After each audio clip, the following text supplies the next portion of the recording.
ever had the urge to restore a vintage car with your own two hands? Tried to do that and realized you know absolutely nothing about old cars? Are you frustrated, angry, and just plain ready to give up on life? Are you tired of being this guy? Now you don't have to be with On the Road to El Dorado, brought to you by the experts at Rusty Gold Restoration. Take it from the guys who know it best. If you want to do it yourself, but still need a little help, then our instruction manual is just for you. Here are a few things you will find in our book of magical mechanical knowledge. One of the first steps in doing a restoration of a vintage car is to get yourself a copy of one of the owner's manuals for the car. Here we've got one for this particular car here, as well as a manual for the carburetors for this car. These have a lot of information that is relevant to the car and can be very useful as a supplement to our manual. Quickly, come over here. We can watch a mechanic in his actual element working on a car right now. Come on, it's very dangerous. Don't get too close. But if we watch, we'll learn a lot. Over this way. Look at him. Look at the concentration. Not breaking any sweats. He just knows what's up. Fixing his car. Tuning up his baby. It's a beautiful sight. Beautiful sight that is. Nothing more natural. Here we have an angle grinder. This is used for cutting through welds and doing body work. A little bit of fun.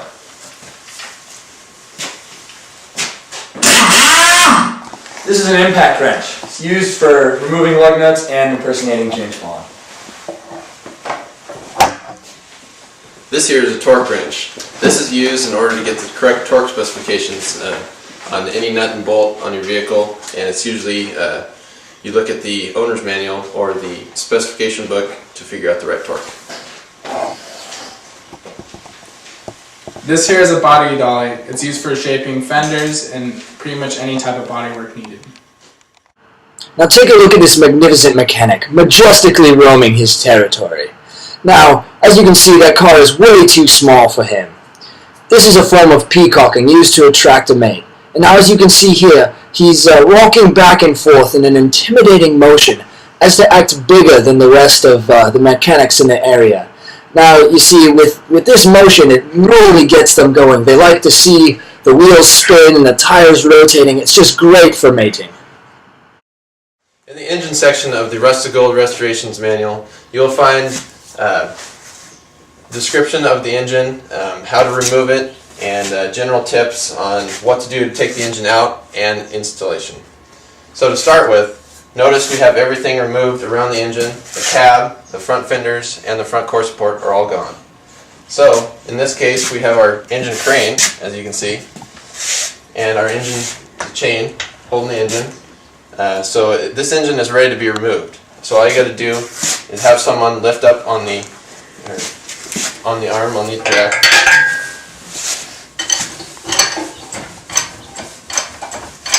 and the engine is ready to be removed. So, depending on whether you want to rebuild your engine or just tune it up, it depends. If you just want to rebuild your engine, you got to take the whole engine out. If you just want to tune it up, you can probably end up leaving it in the frame. So, if you have any more questions, refer to the manual. Quick, come look over here. He's found a mate. Now careful. Careful, Watch as the intricate mating dance of two mechanics. Here we've got a 6-cylinder engine from a BMW, and this is what the engine will probably look like when you get the car first and decide to do your restoration. Come this way. Before you do anything with the engine, you're going to have to do a lot of removal of hoses and these kinds of things. Disconnect the hose from the radiator. You probably want to take off the carburetors, make your job a little easier. You can take off anything that's not going to come with the engine when you do the rebuild or the tune. You're going to want to remove from the engine and then from the car and the engine bay itself. So you've got engine mounts down in there, maybe the last things you get to, and all electrical cables and all the fuel lines you're going to want to remove. Last thing you should do is disconnect the transmission, just down in this way, and then disconnect the engine mounts. There should be one on either side, and then you can use the engine crane and you can lift the engine out. In the interior section of our manual, you will find out how to take something like this with ripped seats and rusted bottom and make it look like this. Alright, here we go. Through the wilderness to find more mechanics. As you can see, it's quite a rough terrain out here. There's much that we have to maneuver around, including old cars and trees. Current project. Current projects, past projects. You know, as we come around the side of the house, it looks like there's some newer cars out front, which they like to keep out here. Like to make it look clean and nice. It gets more dangerous as we go deeper and deeper. As you can see here, it's a common watering hole for most mechanics. You see you got your beat up vehicles right around this bush here, and they come down to strip them apart and get the nourishment they need for their other projects. As you can see here, we have a completely stripped chassis. In this case, we have what is known as leaf springs, which is the type of suspension. As you can see here, this is a whole rear end from a car. This is what kind of drivetrain they use.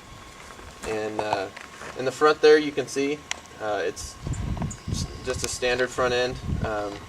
Nothing special, just uses leaf springs.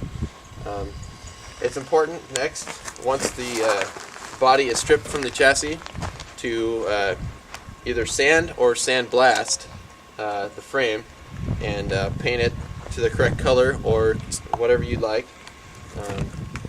And also, one of the next steps is to restore the drivetrain, because that is what the main key to your car is. Otherwise, you would not be able to move anywhere. Other than that, refer to our manual, and any questions, contact the company. Okay, so we've made it to the watering hole of the average mechanic. As you can see here, there's plenty of parts now. Oh, we're just so lucky to have two mechanics checking everything out they want. Now look at them.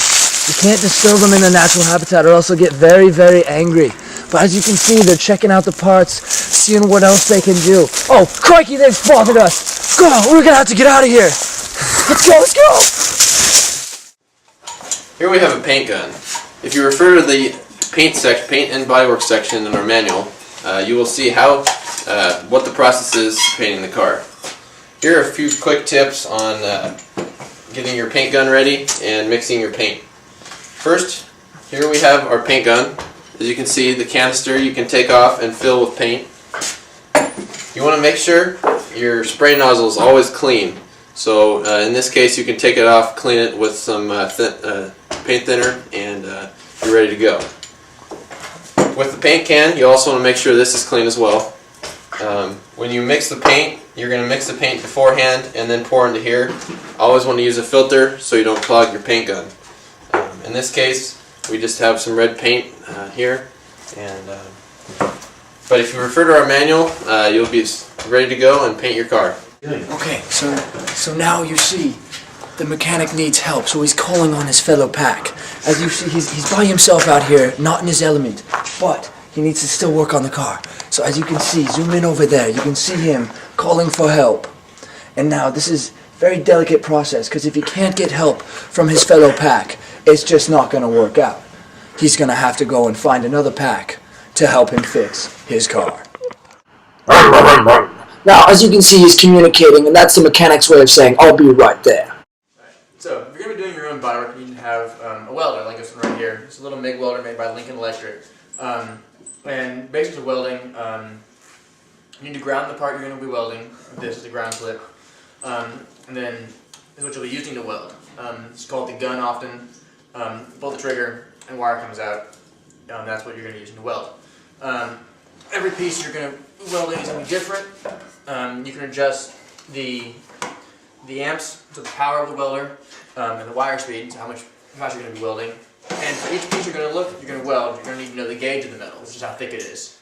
And then most come with a little cheat sheet here with feed speeds and powers for any particular gauge of metal you're going to be welding. So be sure to cross-reference what you're going to be welding with the manufacturer's recommended speed and power before you start the job.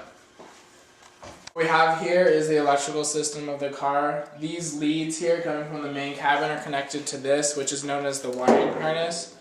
It is usually found under the dash. You can learn how to deal with this in the electrical section of our manual.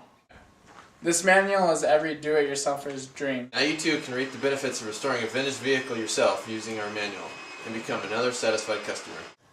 Act today. Come on down to the shop or call us on the phone and reserve your copy of our manual today. You like the way your car looks. We guarantee it. Crikey, I just ran from those mechanics. In fact, my cameraman's dead. I'm stuck up here in this tree, really trying not to get caught. Cameraman got hit in the head by one of the wrenches they threw. They're really mad at us for imposing on their territory. Now, oh God, I think I can hear him now. I got it. Oh God, I gotta get out of here.